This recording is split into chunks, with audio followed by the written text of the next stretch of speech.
Battlefield 6, we have some more beta news, exactly how it's going to work. Also some details on matchmaking, and which is always, skill-based matchmaking. That's always a testy point for some people. And we get into some more details of the crossplay functionality. So stay tuned, let's crack on in. Okay, so the beta. That's the key thing, right? It's coming. You can pretty much almost download it now. It's really, really close. Next weekend it's going to be out, however. It's going to come with 4 maps. So there's going to be Liberation Park, Empire State, Siege of Cairo, and Russian Offensive. I don't know how to say that. So the ways they're all going to work is that Egypt is going to be tanks and infantry. The US is going to be the Empire State one. It's going to be an infantry-only map. Liberation Peak will be tanks and infantry in Turkmenistan, and the other one looks like it's going to be heavy armored infantry and tanks and vehicles. So that's going to be really cool. It's going to really showcase what everything has to offer. And some of the playthroughs that I've seen, some of the footage that have come out of that media event have looked amazing. Especially, I've seen people get taken out by, an exploding jet and being hit by, a wing and being killed. So I think that is really awesome. There's going to be 4 game modes in total. So Conquest, Breakthrough, Squad, Deathmatch, and Domination. I think this would have been a nice time to maybe have a bit of Rush, or they've got the new sort of setup as well.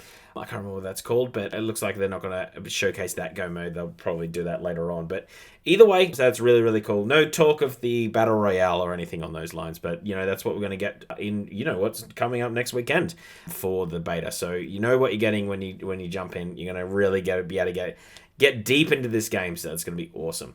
Now, skill-based match. Now, crossplay. The game is all but confirmed with crossplay. It's not 100% confirmed. However, it will try to put console players with console players and PC people with PC people in servers. So I think that's why they're not having the server browser. They're going to try to segment that, and then they'll put PC players in consoles and vice versa if there's just not much of a player base in either one. You can turn crossplay off, but then you're locked by the looks of it to, say, if you're on Xbox, you can only play people with the Xbox. So you'll lose out on being able to play with other people on consoles. I think the solution here might be just console input, like controller or keyboard, mouse, and then you can just open it up for everyone if you wanted to play with your friend that's on PC. That's the way I think that may have been a better way to do this than that, and especially now that you're starting to deal with a lot more people that are playing on PC and playing on console as well, and being able to play together. It just seems like it's going to be a bit of a learning curve when people go to play with their mate on PC. If they are on console, I think they're just going to jump into lobbies and just be fed a little bit and have the bit of that learning curve. But, that's all right. It's something that we're kind of used to as console gamers. But, yeah, at least there's some solution that you can turn it all off, but it is going to be all there and ready to go. Then we go into skill-based matchmaking. So they've come out and they've said that there is skill-based matchmaking, which is always, it can be a bit of a sore point. It means that there can be real sweaty lobbies. It can be a bit all over the place too. I don't know how they do it. I do have a bit of concerns in the way that they're doing what they're looking to say here, because they're saying it's not the only factor. The other factors will be players, locations, and ping. That should be the first things. If you can't select a server, your first priority is that you put people with a close range ping. There's nothing worse than playing on an online server, take it from an Australian, and having to play with a bunch of people in Singapore. It's miserable, and vice versa if they need to play over here. It's just terrible. It becomes unplayable. It doesn't matter about skill-based matchmaking if that is the case. So it seemed to be a bit of a weird thing. It was like, yeah, there's skill-based matchmaking, but we also consider ping. And it's like, that should be the bare minimum. It's an online game in 2025. Considering the ping should be your only job, and then go and build it out from there.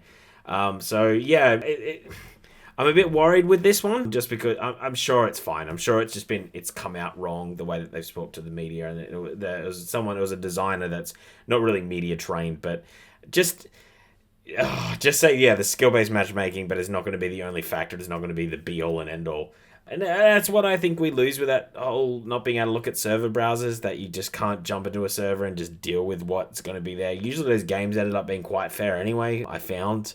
And then if there was a team that was so overpowered and they kept going with each other, everyone would just leave the server, and just jump on another one. You always found a way to have fun in these games. So, yeah, I just think this whole skill-based matchmaking and this ping thing has me a little bit worried that it isn't going to be so easy to find Australian games or Australian-only games. And especially, I'm not the only person that has this problem. It's not just Australia. There's a whole mess of other countries that want to play this game and don't necessarily want to be on a Europe server or a North American server. So hopefully it's just been said incorrectly, and hopefully skill-based matchmaking is just there to make sure that the lobbies are somewhat balanced, but it'll be mostly okay.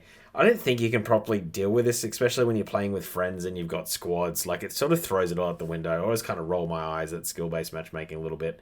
I don't think there's a real way to properly do it. Call of Duty, I think, dialed it up to 10 and it kind of ruined the game a little bit, or it got really sweaty. But also I think a lot of the population had played Call of Duty for a long time, and the ones that hadn't fallen off and were playing Team Deathmatch were very good at the game, so that's why it got quite sweaty. Anyway, that's my rant about it. Just ping first. Just for the love of God, ping and location should be the main things for a multiplayer game, and then everything else should be secondary. So it seemed wild that they were like, it's not the only factor, we also factor in ping. That should be the first thing that you factor in. It's a multiplayer game in 2025. Most games have figured that out. So for the love of God, I do not want to be in weird servers. Anyway, that is the whole video. Just a quick one, but, it's a Sunday. It's a Sunday in Australia, and it's a weekend everywhere else, so, there's not going to be abundance of news. But it's cool that we got some details on the beta, so look forward to that on the weekend. My brother's going to be playing a hell of a lot of it. I think he's going to live stream on the channel as well and make a bunch of videos of it. I will be at the time, I'll be in England, so I'm not going to be doing any of that. And then, actually, I'll be in Croatia by then. So, yeah, so I'm definitely not going to be able to help at all. So it's just going to be all on him. This will be my second last video too. I'll make another one tomorrow, and then, I'm off for 3 weeks for a little holiday. So for those that have subscribed or made it this far in the video, then, do thank you for sticking with us. But my brother's got the reins, and he'll be putting up some cool stuff for the next 3 weeks. Anyway, I'm out of here. Hit subscribe if you made it this far. Otherwise, comment down below. Does any of what I said concern you about Battlefield 6? Obviously, the way the games are going to be done, that's a bit of a worry. Might have some theories on crossplay, some points of view, or just are you keen for the beta? Otherwise, hit the like button because it sends it off to other people and it really helps us out. And I already said subscribe. So I'm going to edit this up, cut this up, and get on out of here. I'm Brenton. This is Redland Live. See you and bye.